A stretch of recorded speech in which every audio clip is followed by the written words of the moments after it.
নমস্কার বন্ধুরা, আমি রুম্পা আর রুম্পা রান্না বান্নায় আপনাদের স্বাগত জানাই। আমার আজকের রেসিপি তালের চুষি পিঠা বা দুধ পিঠা। অনেকে অনেক রকম নাম বলে এই পিঠাটার, তবে আমরা চুষি পিঠাই বলি। চলুন তাহলে এবার দেখে নেওয়া যাক এই চুষি পিঠার রেসিপিটি। আমি এখানে ছোট বাটির 1 বাটি মতো তাল নিয়েছি। নিয়ে তালটাকে খুব ভালো করে আমি জাল দিয়ে নেব। এই যে দেখুন, আমি খুব ভালো করে তালটাকে জাল দিয়ে নিয়েছি। আমার তালটা জাল দেওয়া হয়ে গেছে। এখন আমি এর মধ্যেই দিয়ে দেব চালের গুঁড়ো।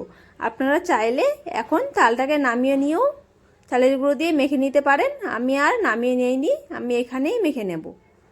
এই যে আমি চালের গুঁড়ো দিয়ে একটা ডো তৈরি করে নেব।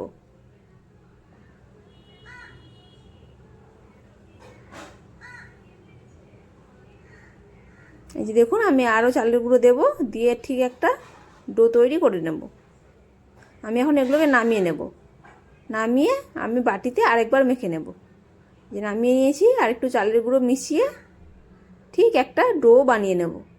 আমার একটু চালের গুঁড়ো লাগবে বলে আমি দিয়ে দিলাম।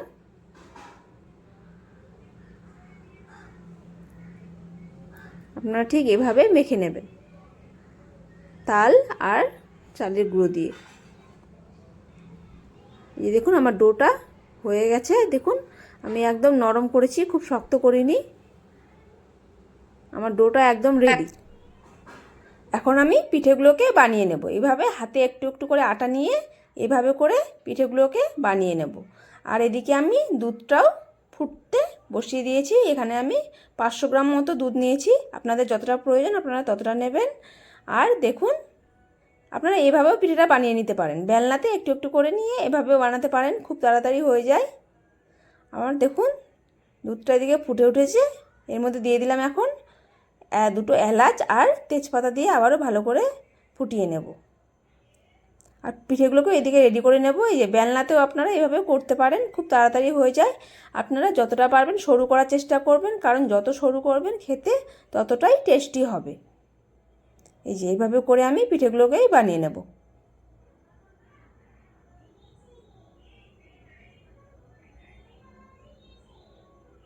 আপনারা চাইলে একটু চালের গুঁড়ো ছিটিয়ে দিতে পারেন, তাহলে পিঠেগুলো গায়ে গায়ে লেগে যাবে না। এই যে দেখুন, আমি সব পিঠেগুলোকে এভাবে বানিয়ে নিয়েছি।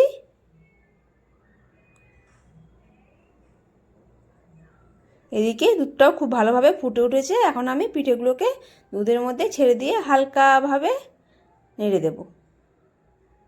এখন আমার ফ্লেমটা হাই থাকবে। এখন আমি পিঠেগুলোকে সেদ্ধ করে নেব। আমি 8 থেকে 10 মিনিট মতো পিঠেগুলোকে সেদ্ধ করে নেব।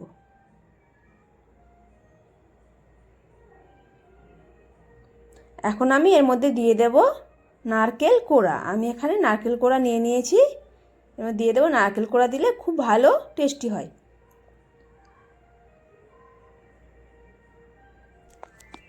মিশিয়ে নেব। এখন আমি নারকেল কোড়া আর পিঠেগুলোকে খুব ভালো করে সেদ্ধ করে নেব। আপনারা অবশ্যই নারকেল কোড়া দেবেন, নারকেল কোড়া দিলে খুব ভালো টেস্টি হয়।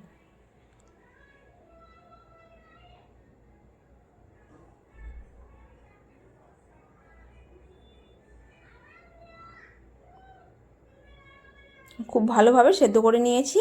এখান থেকে আমি একটু দুধ তুলে নিলাম।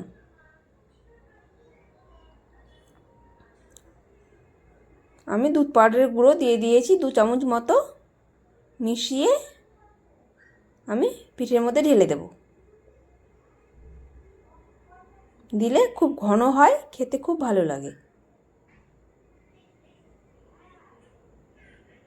আর দিয়ে দিলাম আমি পরিমাণ মতো চিনি। অবশ্যই মিষ্টিটা আপনারা আপনাদের স্বাদ অনুযায়ী দেবেন। আমার পিঠেগুলো খুব ভালোভাবে সেদ্ধ হয়ে গেছে। আর দেখুন, আমার একটা পিঠেও ভাঙেনি। দেখুন কতটা ঝরঝরে হয়েছে। আমার পিঠেটা এখানে রেডি। আমার এই রেসিপিটি যদি আপনাদের ভালো লেগে থাকে, প্লিজ চ্যানেলটিকে সাবস্ক্রাইব করার অনুরোধ রইল। আর লাইক, কমেন্ট, শেয়ার অবশ্যই করে দেবেন। আজ এই পর্যন্তই। আবার দেখা হবে অন্য কোনো রেসিপি নিয়ে। সকলেই ভালো থাকবেন। ভিডিওটি দেখার জন্য ধন্যবাদ।